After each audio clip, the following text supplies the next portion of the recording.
Welcome to the February edition of Stronger, my LinkedIn newsletter. This is Tatiana Kolovu. Resilient strategies for tough times. 2020 has not disappointed when it comes to ambiguity and work disruptions, right? We all thought that the first round of vaccines would create a safer and freer space for us to operate in.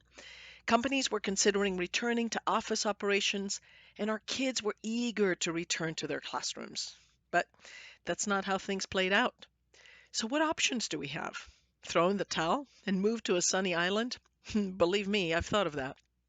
In my latest LinkedIn learning course, Resilience Strategies for Optimal Performance, I tap into the world of sports for helpful hacks to help all of us workplace warriors.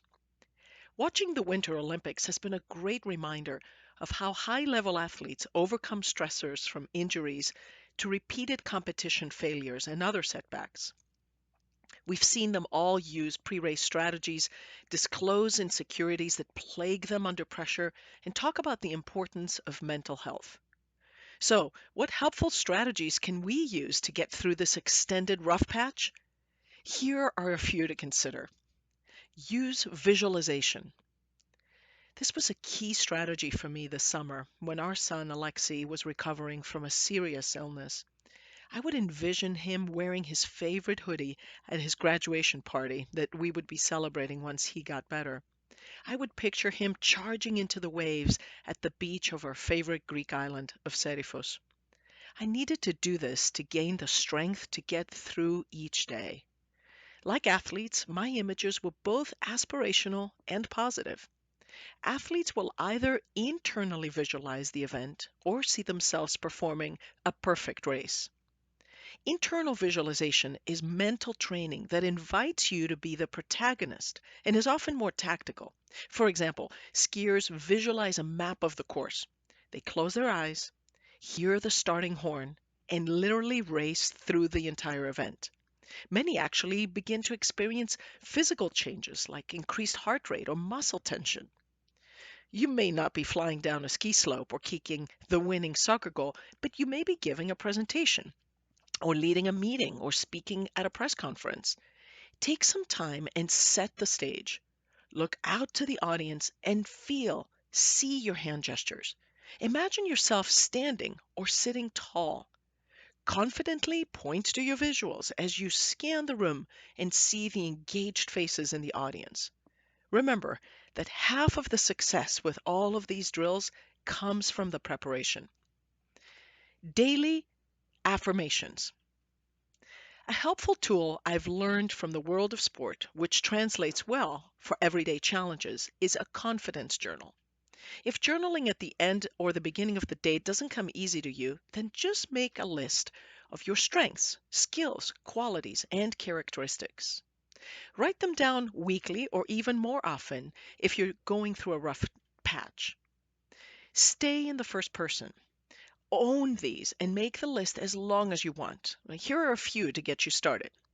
I am, I have, I can, I know how to, I like to, I'm good at. COVID and other societal disruptions have made many of us question our skills. I've talked to moms and dads trying to work from home with their kids at home since daycare was closed this week. All of this adds to the need to reset perspectives and intentions. Remind yourself of all the things you're capable of and can do well. Coach yourself with positive self talk, focusing on this being a temporary setback. When exhausted and drained, we tend to not see the other side. This will not last forever, my friends, and we cannot lose sight of our strengths and our talents. Tune into music. Michael Phelps, the most decorated Olympian, would strut the deck of the warm up pool with oversized headphones, looking focused and present. Thousands of young swimmers that fall, including my son, would follow suit with that pre race ritual. Music can be one of the most effective ways to reduce stress and lower anxiety. Many of us also use music to rev up emotionally and set our intentions for a tough day. It can truly help you get through rough patches. Now, there's three ways to use it. Use music to decompress. An article in the Journal of Adult Development revealed that music of 60 beats per minute or less can sync up with relaxation and induce alpha brainwaves. You might choose sounds of nature mixed with calm classical or jazz tunes, flutes, drums, Celtic harps, or Indian sitar. The music you choose should not put you to sleep. Choose something that quiets your mind and helps your body take a recovery pause before your next task. Use music to psych up. Sometimes relaxation is the last thing an athlete needs. Instead, they'll use music to stimulate themselves emotionally and physically, creating the ultimate pregame mindset. Organizers of sporting events sometimes do the same thing. They use music to pump up the crowd. If you have a tough day ahead of you, try creating a pre-game playlist to energize yourself for the challenges ahead. Listen to this as you dress for work, in a midday walk, or even before your presentation. I remember a 90-minute commute on weekends when I was working full-time and getting my MBA.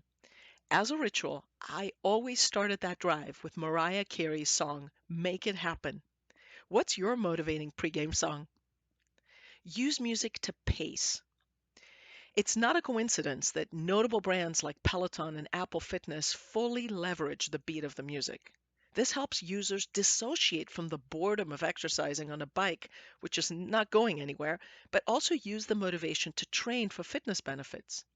A study looking at synchronizing physical movement with music found that road race cyclists who pedaled to the rhythm of a marching band could pedal longer than those that cycled without music. Now, I resort to downbeat tunes while writing this newsletter. Pace yourself for each of your tasks. I've created a Spotify playlist to share with you, which ties into my LinkedIn resilience course mentioned earlier. It has tunes from learners who shared along with me and some of my favorite tunes. Now, note there's some Greek music in there, but the rhythms I hope will be motivating for you. Try mini self-care respites. All athletes take breaks in internal interval training workouts or schedule fully recovery into their seasons. The benefits of recovery are immense, but in the work world, scheduling a tropical vacation or an amazing hiking trip may really not be that realistic. When things get difficult, have the self-awareness to give yourself mini respites. Easy ideas include going outdoors for some vitamin D and fresh air. Walk, even if it's just 5 minutes away from your house. Turn around and make it a 10-minute break. Plan a special meal. Find a brand of tea or coffee that you really enjoy. Add plants or flowers to your environment to liven up your space. Cozy up with a blanket and book for a mini couch vacation.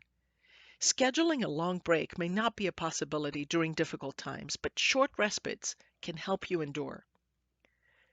Resilience is being able to bounce back during periods of adversity. Prepare a list of strategies to help you cope with these tough times.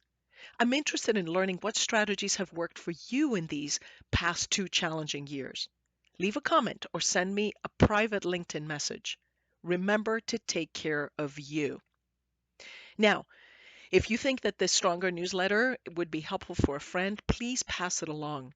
And on Thursday, February the 24th at 3 p.m. Eastern Standard Time, I will be in office hours and I'm going to chat with you and take questions. I have a special guest, Dr. Jack Ragland.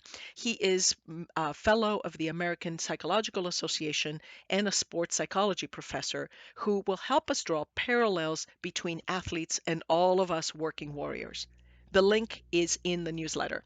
Thank you for listening.